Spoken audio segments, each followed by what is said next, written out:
Ciao everybody, welcome back. Thought I'd have a random live stream for you today.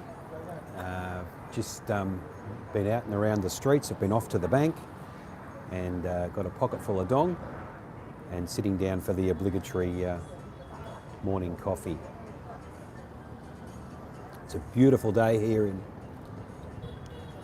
Harlo Bay. The sun is shining, it's blue skies. I think we've got about 20 degrees and it's an exciting new week. I had a bit of a treat today. I've got something in the bag here for us to have a look at. I've actually bought myself a croissant today, so that's a bit out of the ordinary. It's 10 a.m. here and I'm feeling a bit peckish. The coffee is strong. We're on the fin suadar, which is iced coffee with condensed milk, and needless to say that is sweet and delicious. So I thought I'd sit down for an hour, find out what questions you might have about life in Vietnam. I don't have a serviette here or a tissue, so it's going to be messy. And see the day go by for an hour down here at the cafe. There's been quite a few developments here in Vietnam in the traffic situation. I don't know the full ins and outs of it. I get the local scuttlebutt. But there's been a clampdown on riding your bike on the footpath and also running red lights. So that's thrown a bit of a chatter into the chatterverse. And so and the fine for running a red light I think is about 20 million, so that's about $1,000. And that's a fair whack because a school teacher earns 8 or 10 million in a month. If you can hear me, please give me a thumbs up. Not sure how it's all broadcasting out there. And please, if I'm not in landscape mode, if I'm in portrait, let me know and I'll cease and abandon. I've connected to the local Wi-Fi here in the cafe, so I'm not using my 5 or 6G I have per day, and I'm just going to see how that goes for this particular live stream.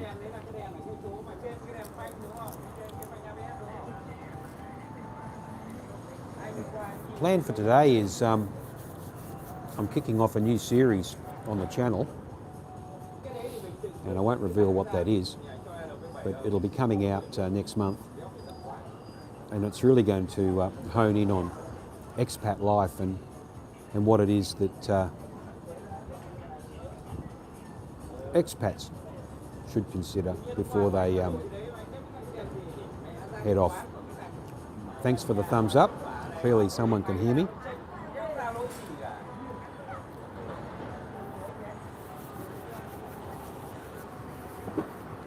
So with the traffic situation, it's 20 million if you run a red light, and so there's entrepreneurial people out there with the long lens cameras like you see at the surfing competition, taking photos of people that are running red lights and selling them to the police. So that's how you can, for about 5 million, see, that's how you can make a bit of money. I've already been approached by the shoe repair guy here this morning. The shoes that I'm wearing, well, I actually threatened yesterday to throw them in the trash, but they're going in the trash on Friday with a ceremonial. We might even ceremonially burn them and put the ashes in a jar because they've lasted well, but they are really beyond the pale. They're so comfortable. They've been repaired many times and they still work well. They just look abysmal. They seem to have a plastic coating on them. You know, the leather part that looks leather, well, it's plastic coated something, and that's all falling off because they're just so old. So I don't mind wearing them, but I do feel sorry for the people that have to have a look at them. So the shoe repair guy's been here, but he doesn't hassle me too much after he takes a look at my shoes, because he probably realises there's no hope for them.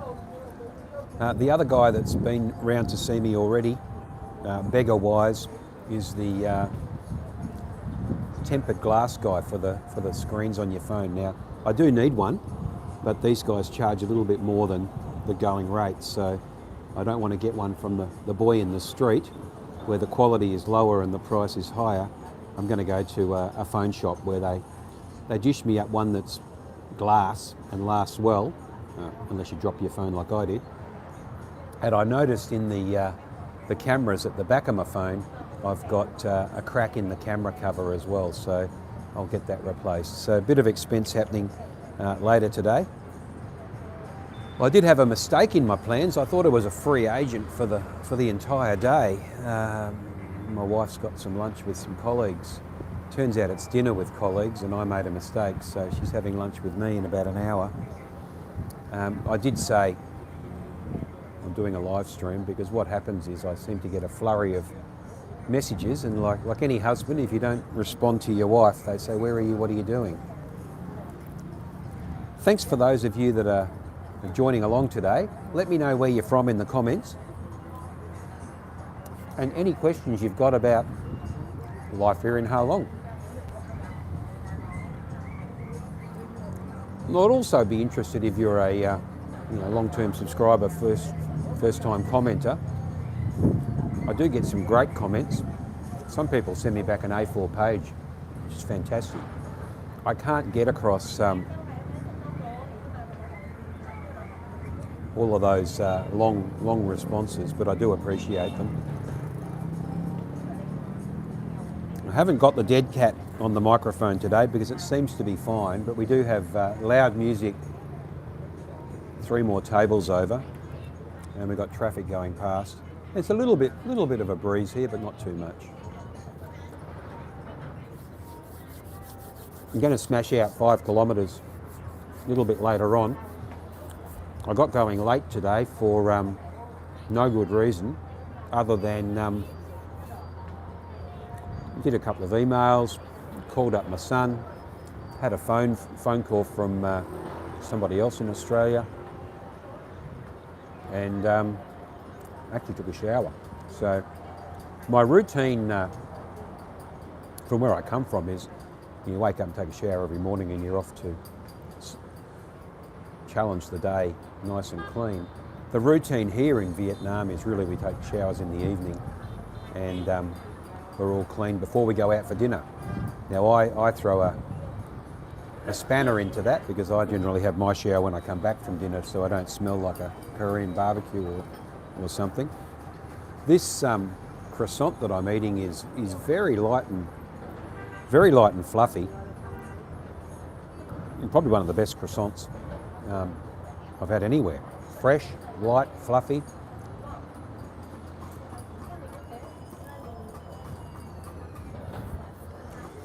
So tell me in the comments where you're from and what you'd like to know about Vietnam.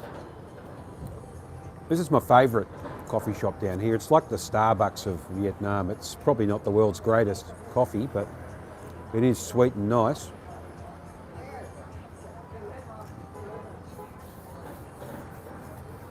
I'm particularly interested in, if you're thinking of becoming an expat, you might be thinking of pulling up stumps in your home country, whether that's Germany, USA, Canada.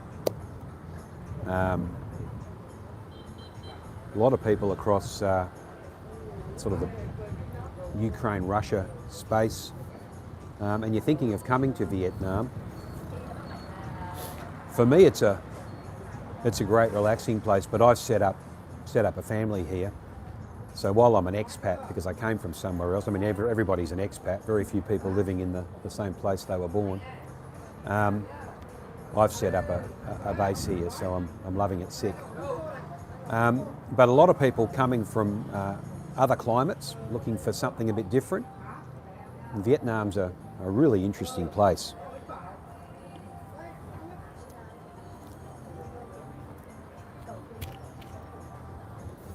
A couple of things that shocked me when I came here was how traditional the country was. So I came from a Western country where, when we think of brown-skinned, long-haired, slim Vietnamese women, we're usually thinking of bars and dances and flashing lights at the same time.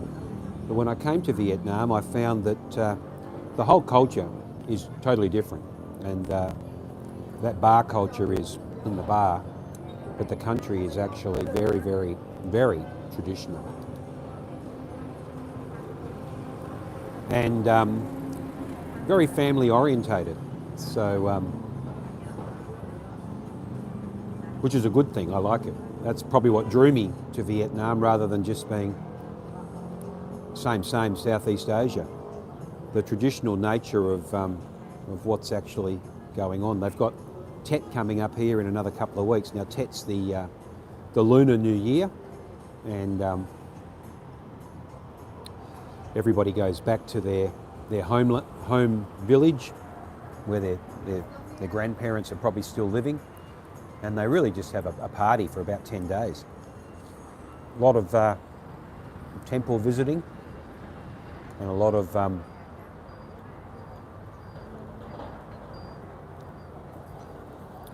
drinking and eating. The ladies aren't as bigger fans of Tet as I am as a man, because for men it's you're in nirvana. You basically eat and drink all day and have every care taken care of. For the ladies, they get to talk with their friends, and they get a few gifts from the men, but they're largely working, cooking food and cleaning up after food. So it is a bit of a long haul. We've sort of already started here a couple of weeks out from Tet with some family parties. We had a big one yesterday, 25 or 30 people around for lunch, homemade wine, cheap beer, black chicken, pork, shrimp, a lot of food.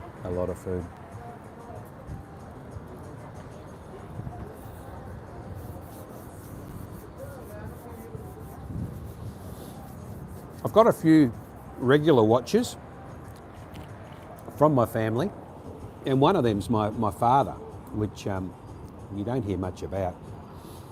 My father lives back in Australia, and he's 85, so he has a happy disposition, and he's in some difficult circumstances, getting older.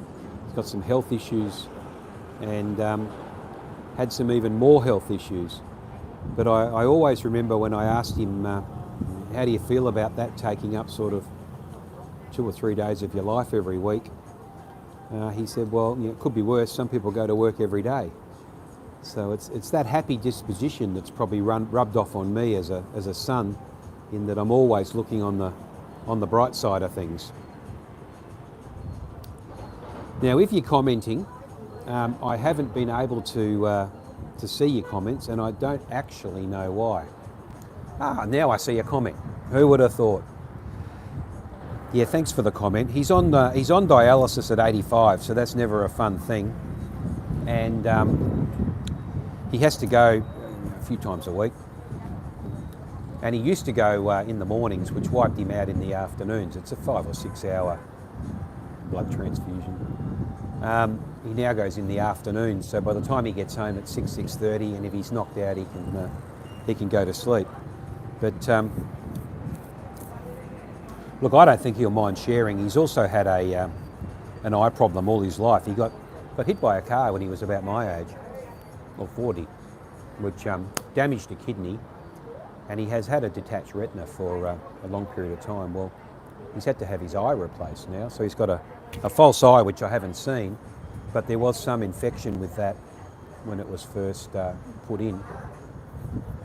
And so they just pull it out, clean out behind the eye and put it back in. But of course that's excruciating pain. So I'm looking forward to seeing him in a couple of months.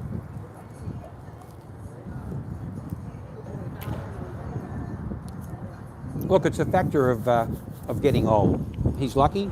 He has a young wife that's looking after him, and he's got 3 actual other kids. So the first family's myself and 2 sisters, and the second family's 3 sons. And so he's got a safety net around him. My 2 sisters, I think one of them watches a bit of the channel, and she's been here to visit me in Vietnam. The other sister's working very hard. She's got the dream job of everybody. If you think of your dream jobs, put it in the comments. I'll give you a couple of minutes. But what would be a dream job? And then compare that to my sister's job. My baby sister's job. She's about 50.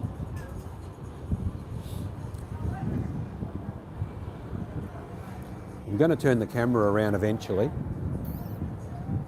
so you can have a look at what I'm looking at, but essentially I'm at the usual intersection that I'm at, and a lot of trucks and traffic going past.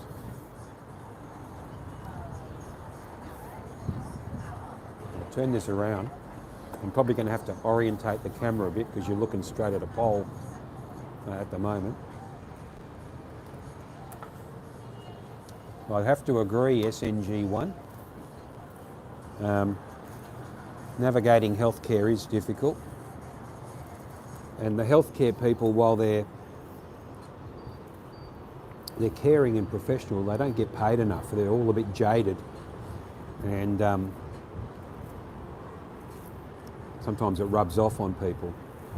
So let me see if I can make this a bit bigger so you can actually see what's going on over there. There we go.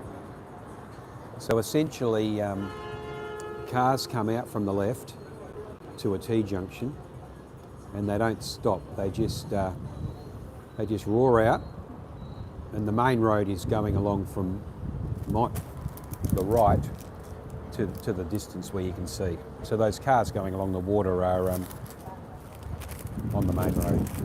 But quite often there's a truck that comes out. I mean, I can see a cement truck coming down the road, so this could be interesting. I've never seen an accident here, but I've seen a lot of tooting. So that cement truck's doing maximum speed, 45 kilometres an hour. Now he drops it down a gear and away he goes. And everybody lives.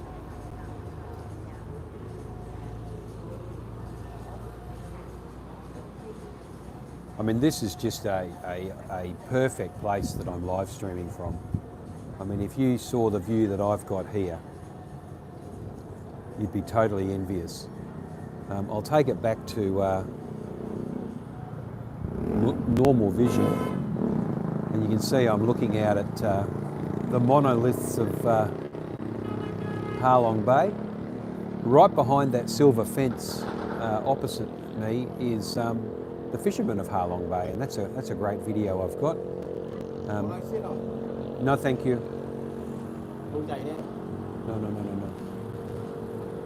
That's the second man trying to. Yeah.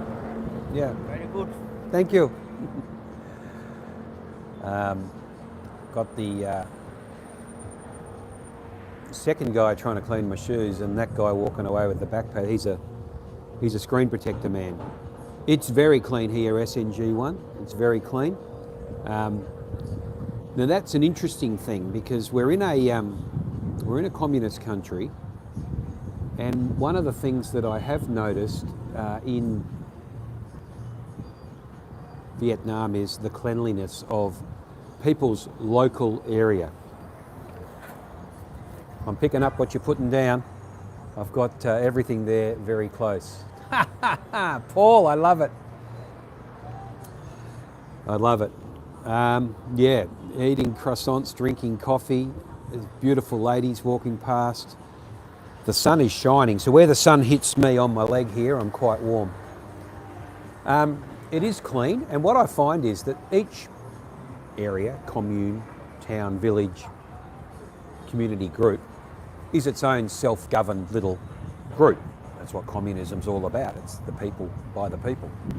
And it all feeds up to a federal government.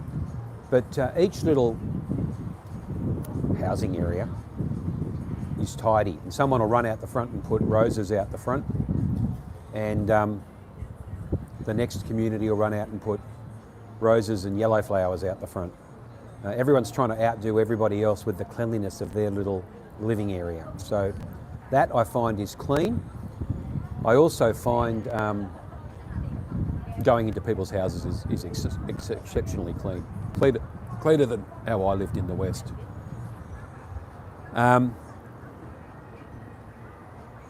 Where you find the rubbish is where it's not somebody's house. It's a vacant block of land, or it's a government area that hasn't been gotten to yet, and there may be a lot of rubbish across there. Now I can see the chat's going off with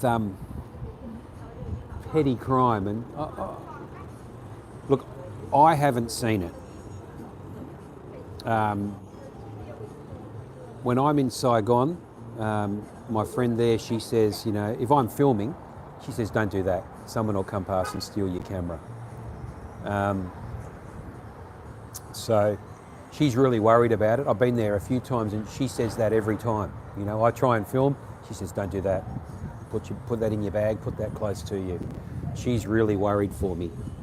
Yeah, motorbike theft. People come whizzing past on a motorbike and grab your phone. Now, in Harlo Bay here, I have never seen that.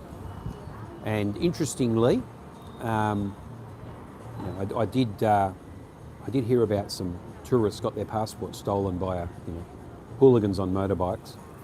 Those passports were back and found within 3 hours. There's a camera system here. They can look back on the camera, they can see who it was, they know through their network of police and security where that person lives, and they're straight around there. My son's car was stolen in the West, and police never found it. Eventually it landed in a creek, and they said, oh, we found your car, it's in the creek. My wife can't believe that. She said, you know, that car would be found that day through the camera system. So it's interesting. So I don't find petty theft here. I'm picking up what you're putting down about the US and theft in the US. I feel safe here, but I have a lot of panhandlers coming past, so I do keep my my Vart bag very close. I did take it off for you guys because it does go across my chest, and I thought let's relax a little and live large.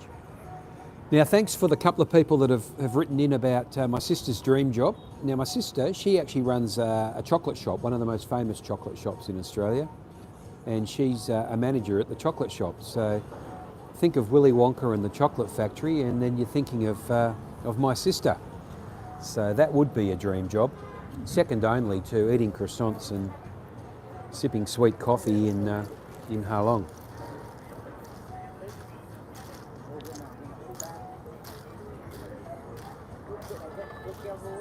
I better keep my eye on the screen, not the coffee, because that's where the comments are. So I'm sitting right at the end of the cafe. I've got music 4 or 5 tables away, and there's no one near me other than 2 workmen that are on the exact opposite side of my table here, fixing a broken concrete ledge. So, you know, personal space is not a thing. All right, if you're thinking of coming to Vietnam, please let me know when you're coming, what your questions might be. I can answer questions about everyday life because I live everyday life here. I can't answer questions about things that might be specific to your circumstances, because they're your circumstances. I have started a new series that's going to go to air next month. I've just got to finish it off, about some of the things you need to consider as an expat, and that'll be quite interesting because they're very short. They're 3 minutes each, but they're really honing in on the nuts and bolts of expat life. Rest assured, I do go to other cafes here in Harlong. This is the first one of the day. It's a good spot. No, thank you. Another shoe vendor comes past. It's the first one of the day. It opens at 8. It's nice and sunny here and there's a bit of action. So I come to this one, but there's many others. I had thought about sitting down at the egg coffee shop, but it does get a bit hot there and there's only me and the egg coffee. So out here I've got a bit of a view to look out.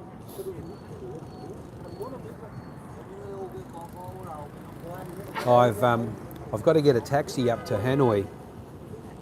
I'm out in the South Central farming communities. Last year one dog went missing and last month someone had their coffee beans stolen. Yeah, you don't leave too much stuff laying around, that's for sure. I mean, my wife's house has a shoe shop down the bottom, so we rent the bottom level for a shoe shop. We live upstairs. But she's looking to rent that out. Now the shoe shop lady has rented the whole house now because she doesn't want somebody else living in the house above the shoe shop, because they'll be coming and going when the shoe shop's closed and they may be stealing some shoes. So petty theft is all around, and even someone that's sharing the house with you might steal something.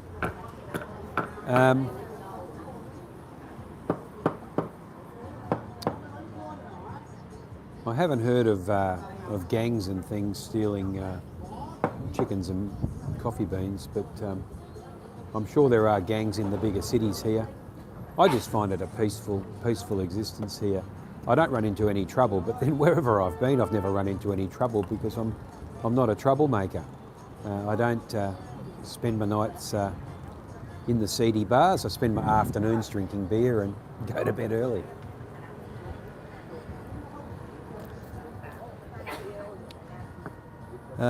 The coffee culture in Vietnam is the thing that gets me. You know, you might not have heard about that, but the coffee is fantastic, and there's the coffee shops I walked past to get here. There's men and women sitting there jovially talking. In fact, when I went to order this coffee before I started this live stream, there's a lady inside the Highlands Coffee with a mask on. Obviously a tourist, doesn't want to get the bird flu that's going around, but smoking. And hi there, Quoc Viet Hong. And so mask comes down, big pile of smoke, mask goes up. So you see some crazy stuff. Yeah. I'm off to Hanoi in a taxi, and I'm thinking of wearing a mask when I'm up in Hanoi because there is a bird flu going around, and I don't want to get that. What am I doing back in Vietnam? I'm winding up things back here, so you might have tuned into my VART late last year. Farewell, goodbye, amen. I'm leaving Vietnam for Australia soon, but obviously. Plenty of things to wrap up here. Packing suitcases, packing up a house, locking things down, giving the dogs away. So we have 2 dogs. I don't know if you can hear that, but one of those 2 gentlemen's now grinding something down on the street. Unbelievable. Don't go anywhere without a grinder or a jackhammer. So yes, I will be leaving Vietnam this year, but coming back regularly. And so it's been a bit of a topic of conversation for the last month. What do I do with the channel? Because clearly it's hard to be Vietnam Steve when you're not in Vietnam.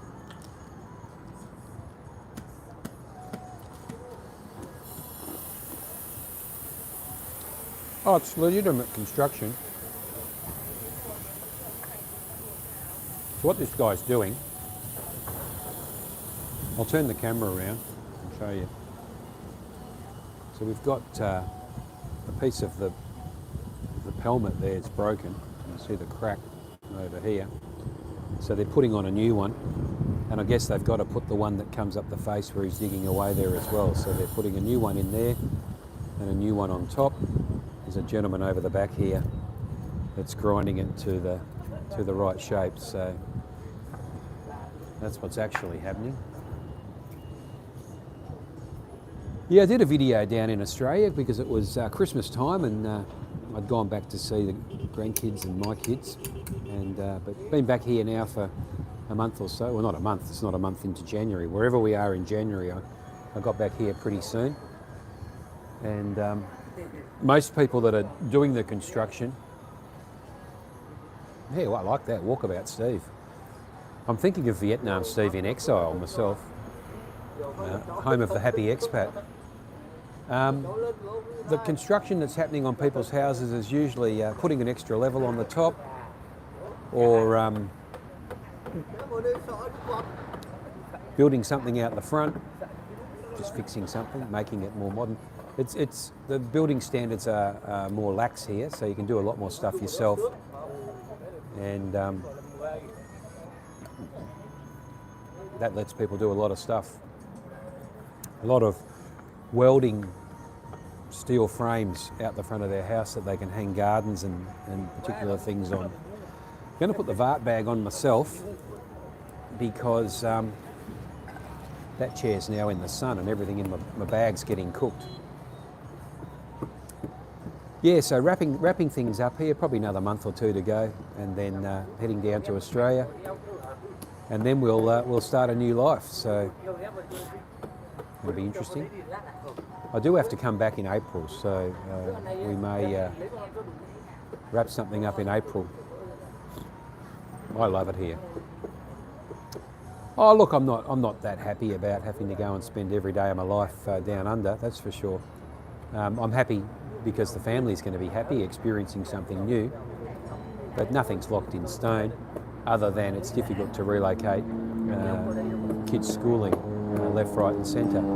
I think if we did come back to Vietnam, they'd probably go into an international school rather than back to the Vietnamese system. But you know, the plan's to get them to university, and only a few years to do that. I'm happy. I'm the home of the happy expat. I'm happy wherever I am. I'm nimble. I'm flexible. I'll still be spending time in Vietnam. I've got some business colleagues up here. I'll plan to be up here every 3 months or so, for a month or so. No, I wouldn't do that. I wouldn't do that because I want them to realise. Look, in some ways things are better. In that I think there's more opportunities if you've got an education in a more mainstream country than Vietnam. My wife's got 6 years of university degrees and earns $600 a month working for the government. So if you had 6 years of university degrees in another country, you'd be earning $6,000 a month. I haven't found the health situation too drastic up here. I've been to hospital a few times to get stuff sorted out. The interesting thing is that they don't go to the doctor here. Going to the doctor is not something they would do. If they were ill, they would go to the hospital. It's not too many doctors have set themselves up as a local doctor's surgery on the corner that's going to dish out health advice to you. That might be because the pharmacies can do a lot. If you went to the pharmacy and said, I've got a problem with a black spot under my nail, what do I do? They'd have the medicine for you. So, I mean, the downside is there's not as many doctors. The upside is you don't need them because you can generally diagnose yourself on Dr. Google and go and get the medication. I think pharmacy for me means the chemist on the corner where you go and pick up medication. Surgery for me has two meanings. One is you're in surgery having an operation and you need a surgeon to do surgery in a hospital, or in the West we sometimes say, I'm going to the doctor's surgery, and the doctor's surgery is the doctor's office basically, and he might do a blood test there or give you vaccinations or whatever. So different terminology. It is interesting, some of the English that my daughter learns, because it's stuff that I don't even understand, and she's very, very smart with that. Yeah. I mean, my wife's had some back problems, so she's been going to a massage place to fix the back. That hasn't worked, so she went to the private hospital, because we've got private hospital insurance, and that has worked, but through her work she has free medical with the government hospital, so she's now going to the government hospital. I don't know that there's a fix for her back problems. She's got some compressed discs and things. That sounds like an operation to me. But who'd have thought I'd be sitting next to a hammer? Where are you, SNG1? I see you've got a lot of knowledge of Vietnam. Are you in a big city, or are you in the provinces? Not many big cities in Vietnam, so I think there's only about 13 that have a population more than 100,000. So there's 60 states with 60 provinces with 60 cities. Only 3 or 4 with more than 1 million, and only 13 with more than 100,000. So everywhere is rural in Vietnam. Another shoe guy coming here. It's the 5th time.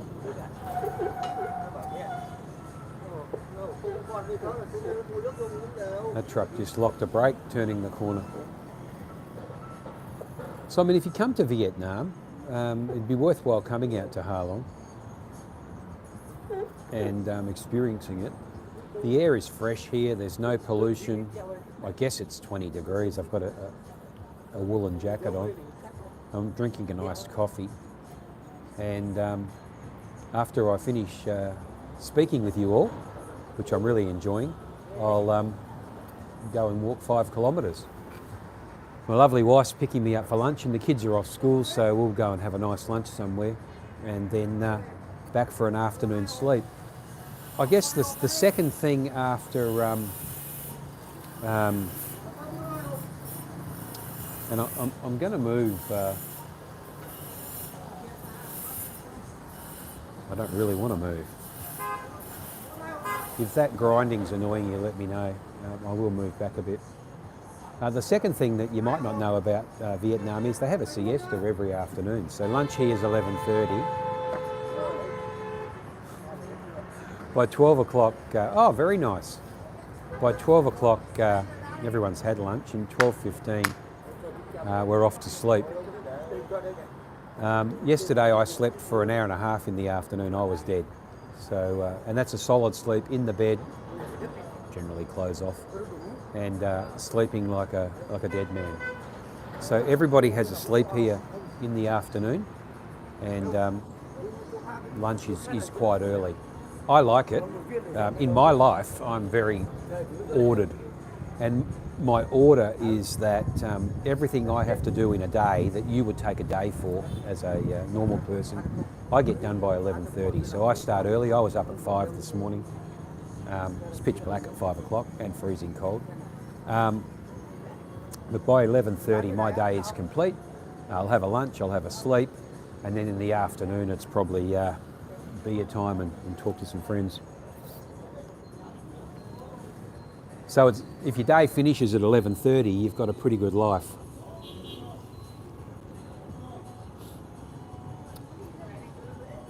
Quite a few tour buses out here today. I'm not sure why, because it's a Monday, but clearly the tourism is picking up. It gets very, very busy here on a weekend. It's not strange to see, across the road there, 15 or 20 tour buses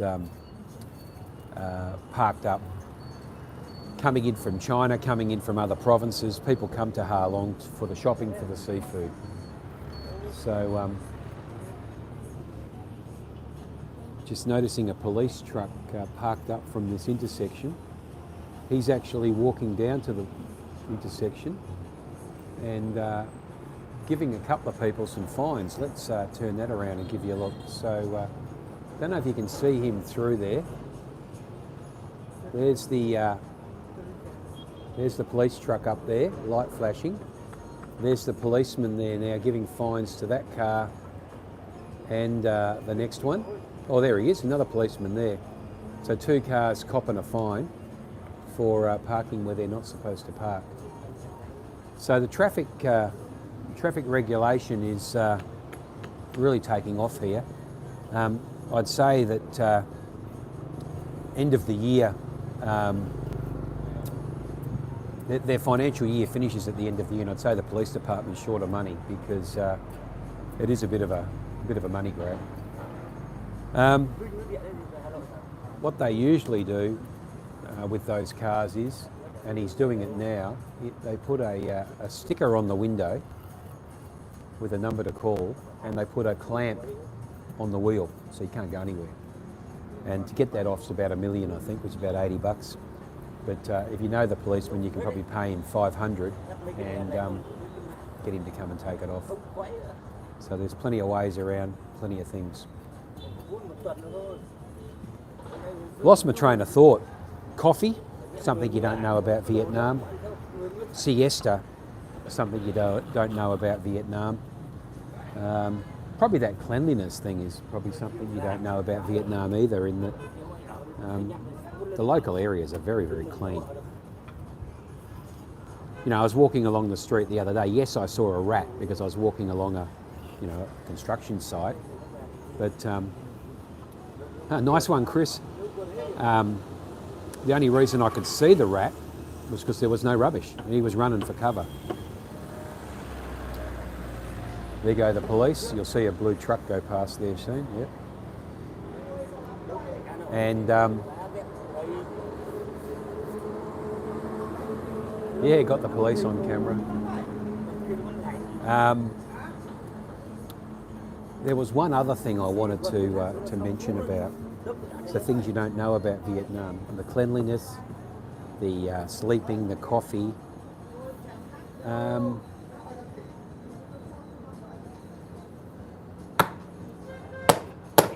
Getting the first traffic light. Yeah, we've only got one set of lights here in Harlong, maybe 2. No, we don't have too many. Solid hammering happening here now. If I move, I've got to make sure I don't move close to the music. So put a comment in if the hammering gets too much, and I'll take you away. Don't know how long my microphone lasts for actually, but if it does conk out, let me know and say an ara to everybody. I do like the live streams, but you've got to enable yourself with an hour of free time where people aren't calling you and bothering you. And so that proves problematic for a guy that gets his whole day done before 11:30. I've had 2 messages come through from people that want me to. It's okay. He's apologising. No problem. Yeah. Okay, thank you.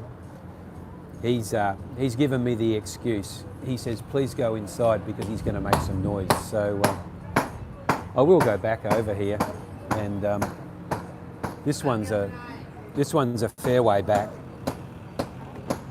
And I'm going to be in the sun for you.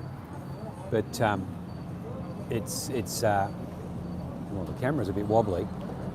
But I'm now a fair way back from him. He was apologetic. He doesn't speak English, but he apologised in English, so I don't know how that works. But he said, please sit inside, or something like that. So,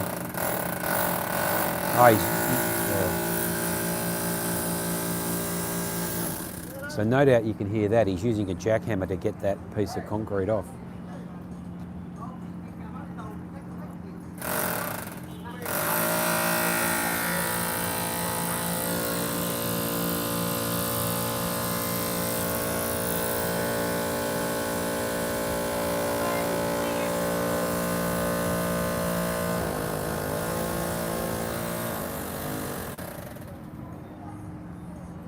I don't think you'd be doing that for too long. Yeah. It's proving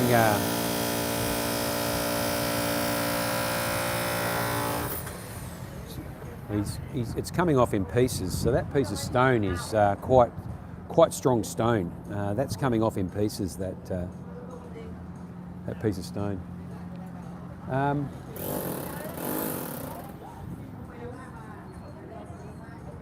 Don't know if I should go up the other end or not.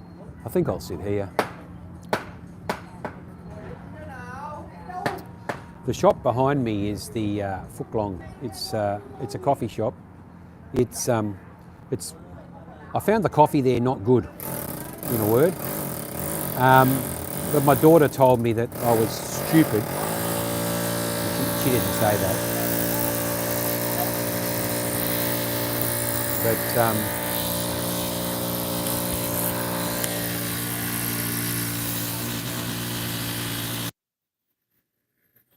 so I've clicked a button here now that is supposed to be noise reduction. She told me that the Fook Long shop is better for tea, and she's exactly right, because I've had some tea over there and it's very good. Got the beer girls coming to see me now, so hello ladies. So what we've got here is Tet coming up, and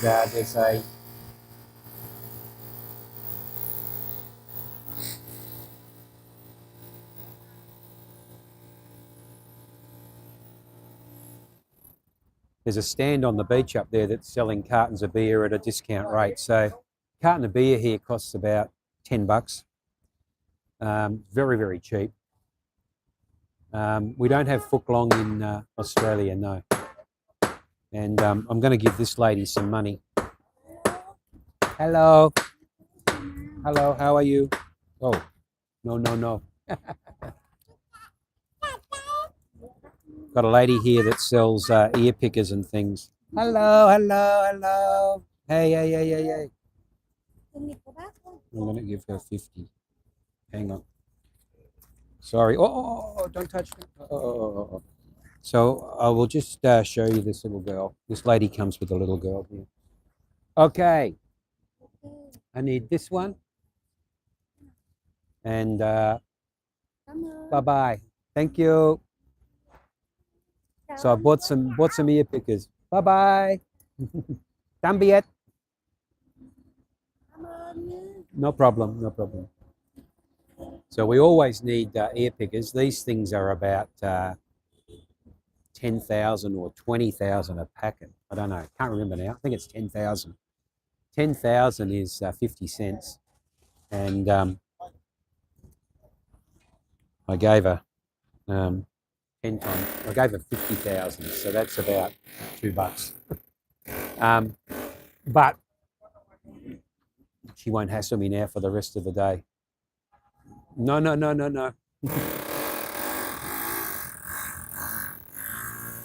I've opened up the floodgates. I only buy stuff from that lady because you actually get something that you need. And the other thing she sells are nail clippers, and they're pretty cheap as well. So a pair of nail clippers or ear picker is always good. And I've helped out one of the panhandlers here, so I don't feel like I'm nasty turning everybody else away. Now I put the noise reduction on the microphone, which is supposed to cut out the background noise. And hopefully the hammering there now, you can't hear too bad. I really apologise for that, but I'm not moving from here. Yeah, that guy's selling screen protectors for the phones. Now they are good, but the quality of his are lower and more expensive than the one that I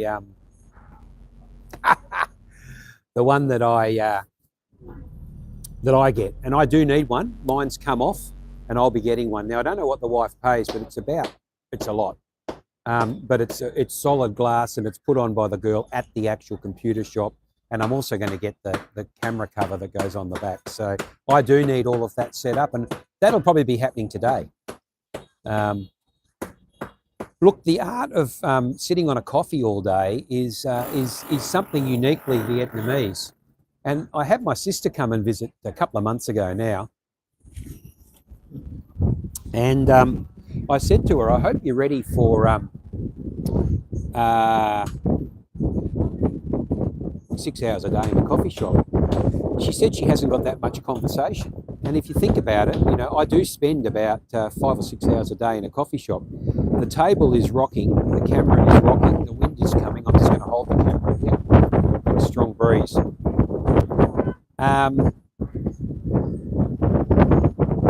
You know, I've been here for an hour this morning. I'll probably have another one before lunch. That's 2 hours. I quite often like to go somewhere before dinner with my wife for an hour and a half. Dinner's quite late here, maybe 7 p.m. And then after dinner, we may go to another coffee shop with some friends from, 10 till midnight. The wind has just picked up here. And this thing is wrapped up, is blowing away. Look, I had winds here of 300 kilometres an hour when we had Yagi. That's 200 miles an hour. This is quite windy now. Holy hell. I'm going to have to move.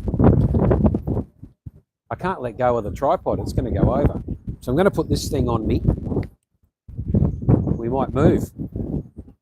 I'm in the Wi-Fi of the Highlands. So I might go inside for a couple of minutes. The little girl was going crazy from the panhandle lady because I've got a little bird stuck on my vart bag here. Yeah, the debris the debris thing was quite interesting in Cyclone Yagi. I was actually frightened. My wife's bedroom has a floor-to-ceiling window that's 10 foot high, and if something hit, and we're on level 1, if something hit that like a sheet of tin or something, we'd all be dead. Not only am I making this coffee last all day, we're only about a third of the way through. I did eat a croissant earlier on. Well, thanks for that about the mic. It's good. I've put the noise reduction on now, which you don't get as much background noise, so it makes it a bit less personal, but the guy hammering was driving me nuts. I'll see if I can go back to the normal microphone here. So push this twice. Right, we're back on normal now. The bottom one, so you can see the little blue light there's on normal. The next one down is noise reduction. The bottom one is echo, I think. And so if I put it on that one, it talks with an echo, echo, echo, echo. Where are you, Hang? Whereabouts are you? It's great to have you along today. I find, don't know if I should take this vart bag off or not. I've got quite a few viewers from Vietnam. In fact, about 25% of my viewers are from Vietnam. About 25% are from the US, and the rest is a raffle. Oh, Canada, lovely, Toronto, Canada. What a lovely place. Very expensive, very expensive. I went to Toronto 30 years ago. It was a lovely place. I don't think it's as lovely today as it was 30 years ago. Well, that flurry of wind that came through was crazy. I mean, you can see the umbrella behind me going spazzo. That's an Australian word. But now we're just back to a light breeze. So that piece of, not the same city as when I was growing up. Ah, yes, so you're an expat the other way. So the guy that's taken that piece of marble off, or whatever it was, is now, he's putting one in at the back, then he's got to put the top back on again. That one piece is going to take him all morning. So he's been going on that for an hour.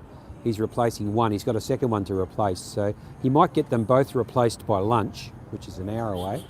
I doubt it. He's getting one done by lunch and the other one this afternoon. So 2 slabs down in a day.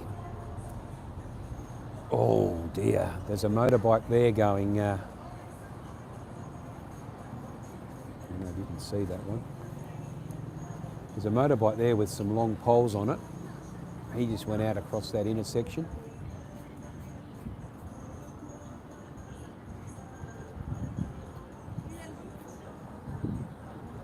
I have to say the Fook Long has a better clientele.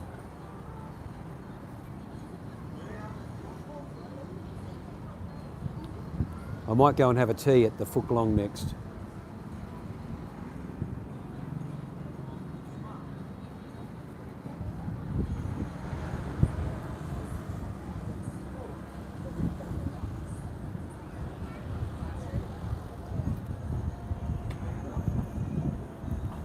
And SNL or SNG or whatever that other name was, because I can't go back on these. Where are you from? We've got someone from Toronto. I'm from Australia. Bubble tea is very good here. I probably have a bubble tea every day, actually, to tell you the truth. Part of my 6 hours a day in cafes. You know your life is good when you can spend 5 or 6 hours a day in a cafe. It's probably my goal for 2025 is to not be so busy. I'm a giver, so I fill my life up with things, helping people, and I'm not going to do that in 2025. I'm going to have more time for myself and, be pleased if I can get 5 or 6 hours a day in a cafe.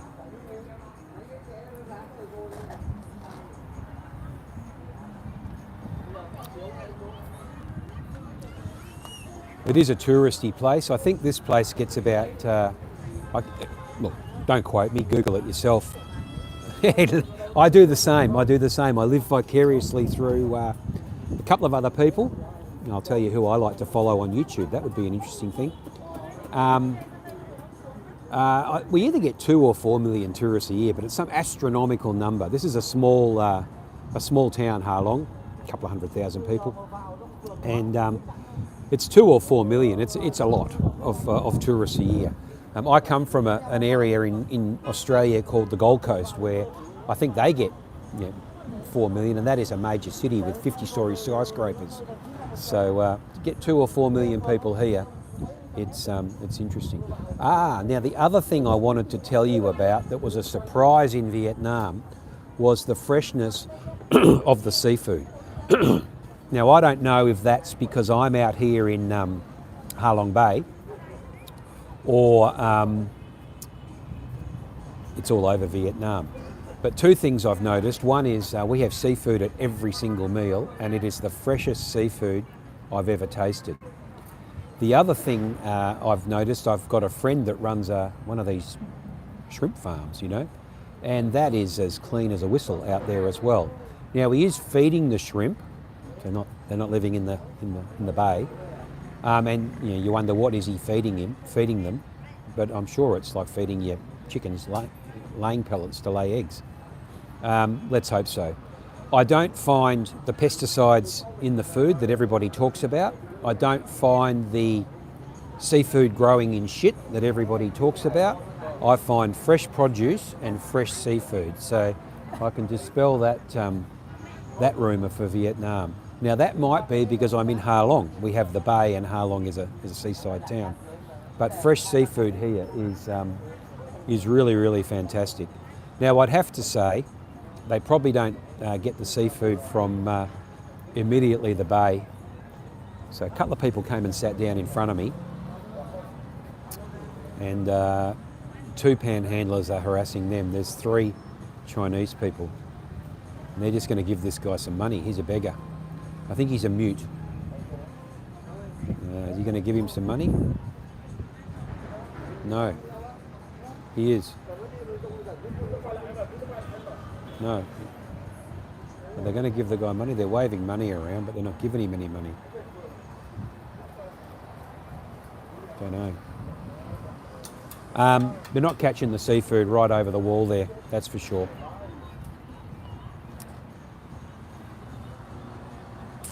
So directly opposite this main shopping centre here, and let me know what you'd like to see in future live streams, because I can do a few of these. I'm a free agent every morning. I just got to make sure I've got the bandwidth to do it. Right opposite here, they are setting up a new iconic symbol for Harlong. So we've got a straight piece of sidewalk that goes along the road, and then there's a not a semicircle, but an arc that goes out. I have been fishing, yeah. There's an arc that goes out, so you can walk along the straight footpath, or you can walk on the arc out over a little bit of water. In the middle of that, whatever part of a circle you call that, they're going to put a fountain and lights up and all sorts of things. So I look forward to seeing that. All right, I could go fishing. I've got a friend that actually tends to oyster beds. I could go and overnight it with him on the boat and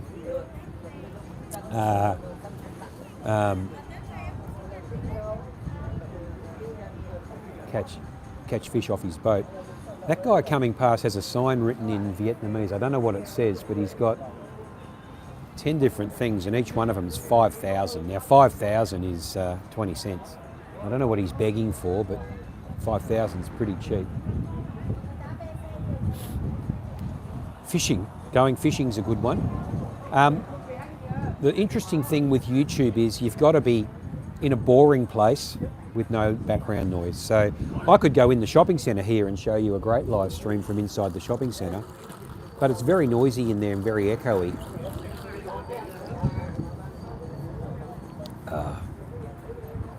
Yeah, panhandlers. Do a video on panhandlers. I don't mind them, because if you say no, they go away, you know. So I was always going to give that lady 20,000 that came, but I've got 5 million in my pocket here. I gave her 50,000. Yeah, scammers. I see a lot of videos about scammers, and I don't know if it's just because I'm too smart or my wife reins me in, but I don't get scammed.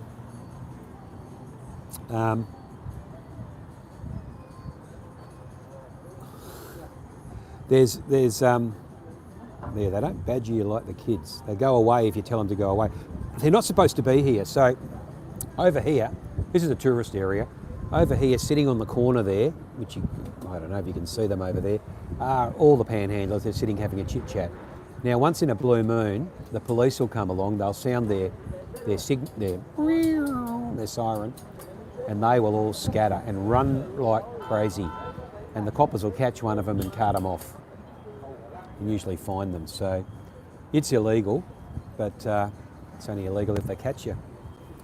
So they're all sitting having a chat. 1, 2, 3, 4 of them. There's another bloke walking past there, 5. There's 6 or 7 of them down here. But if the cops come, they're not going to get out of their truck. They're as lazy as the rest of us. They sound their signal, everyone runs away.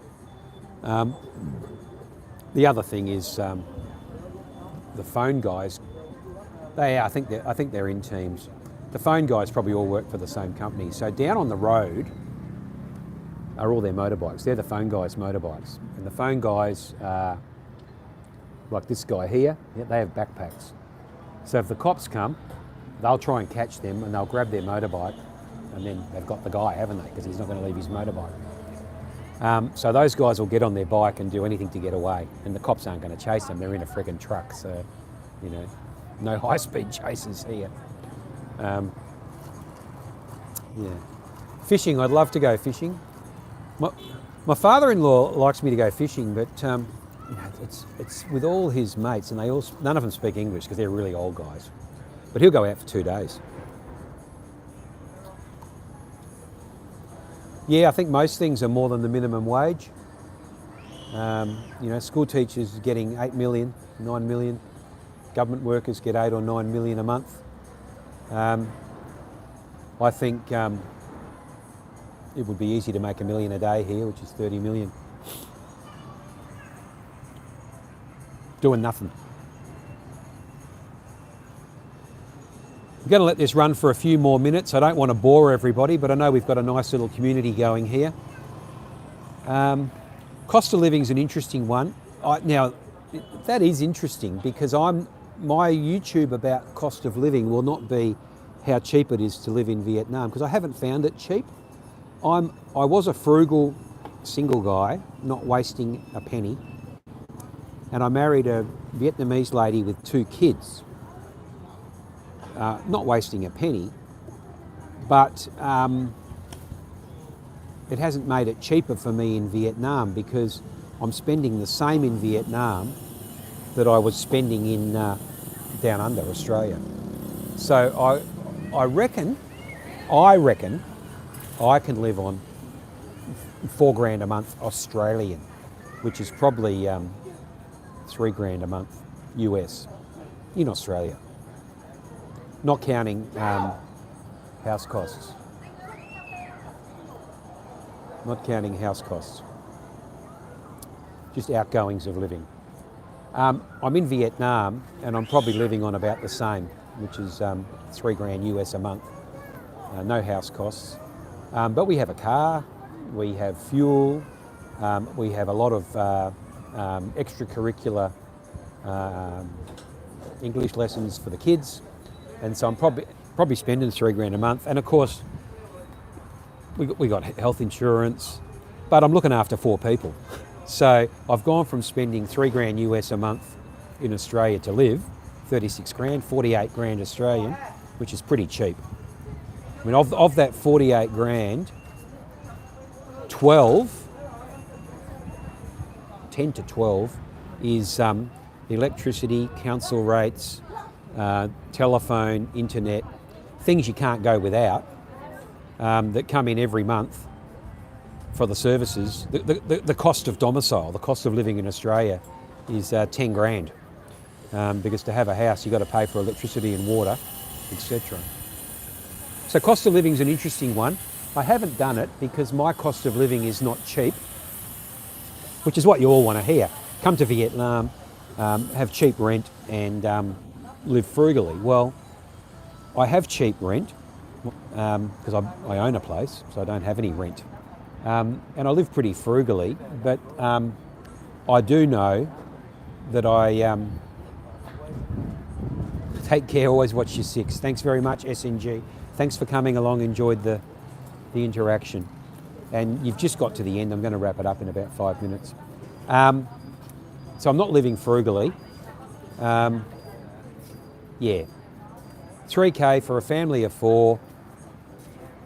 Garage Hacks is flying to Hanoi tomorrow from Sydney, Harlo Bay a few days later. All right, if you get to Harlo Bay before Friday, hit me up.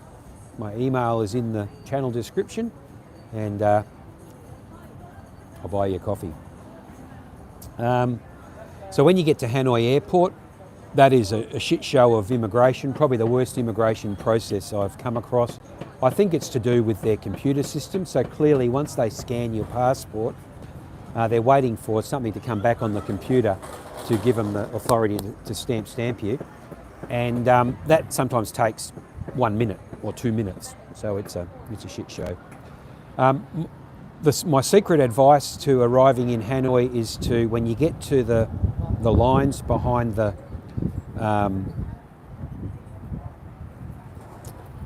men that are stamping you in, or ladies, get the far right one, where there's 7 of them open and numbers 8 to 20 are empty. Get in the one that's the far right one, because they may open up number 8 and you can jump across there and get to the front. So that's my advice. Fantastic news on, I'll try and get that message back. Oh, I can't see it. Okay. Whenever you're flying here, coming into Hanoi, are you flying direct? I'm on VietJet in a few weeks, so, and that's because I'm frugal. So it'll be a circus. But at the end of the day, I'm a tightwad. You're going to love your time in Hanoi. Make sure you get to Ho Chi Minh's mausoleum. Make sure you get down to Hoang Kiem Lake. Okay, so you're okay. So I've got a YouTube, which my most recent YouTube. You need to look at that one, because when you fly into Ho Chi Minh City, you land at a international airport, and you are going to have to collect your bags, my friend, and walk up the street to the domestic airport and recheck your bags and go in again. So my very last video was about transiting in Ho Chi Minh City. It's quite easy, and hit me up on the email if you've got any questions. But it is a process. How long have you got to transit between landing in Ho Chi Minh City and departing Ho Chi Minh City? Because that would be the trick. It may take you from landing to getting on the footpath, may take you an hour. And then checking in, you need to be there an hour ahead. So it's 2 hours are gone. If you've only got a 3-hour transit, it's very, very fast. Time goes fast. But of course, there's a lovely Highlands coffee there straight out the front of the domestic airport. So you can get yourself your condensed milk suada at 70,000. This one here was 45,000. In Ho Chi Minh City at the airport, it's 70,000. So we were talking about scammers earlier on. I'm going to wrap it up there now. I've got a few things on my plate. Thank you all for tuning in. We'll go to the 75-minute mark, and then I can say that I've done a 75-minute live stream. I don't know what I'll title this one. It'll just be update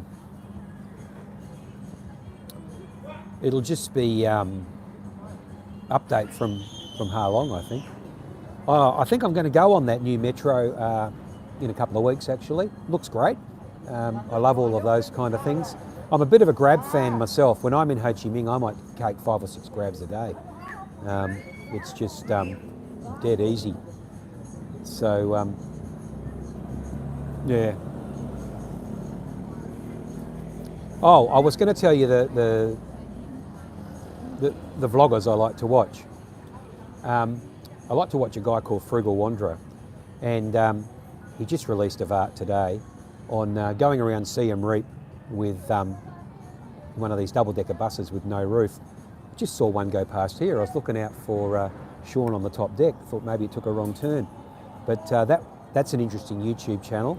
He has the walk and talk type process. The other couple I like are Darlene and Brian out of Bang Sarai in Thailand. Now, they're not posting YouTubes anymore. They have a lot of shorts. Brian and Darlene, or Darlene and Brian, shout out to you guys. They have a very dry sense of humour, and I believe that they would be a hoot to be around, so I do like watching their content. Who else do I like to watch? I generally zone in on the walk and talk type people, so I'm not after the curated travel vlog. I'm zoning in on the walk and talk type people. Big Time Bentley has a good channel down in near Saigon there, but it's a bit all over the place with hour-and-a-half videos and 15-minute videos. But I do like seeing the local area and walking around. So that bloke's just come straight out of the T-junction, non-stop.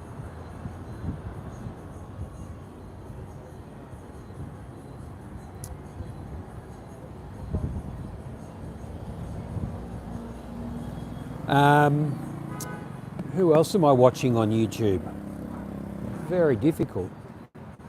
I tell you what I do like watching, a lot of these matchbox cars racing down tracks. So myself and my son are watching these, and I could see myself building a matchbox track and racing matchbox cars.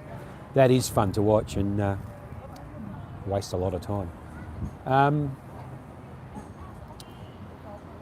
I watch a couple that I can't remember the name of their channel, but they are an English couple from Canada that travel the world, and what's his name? They're in Portugal or Spain or somewhere now, or Mexico or somewhere, and they just tell about their retired life. And again, they're just a couple talking to the camera, so I do like that. Thanks for everybody that's been watching. Please like the live stream. Please subscribe to the channel. If you've got somebody that's thinking about coming to Vietnam, that loves Vietnam or has been in Vietnam, please share the channel with them, because the more we share it, the bigger the community that we get.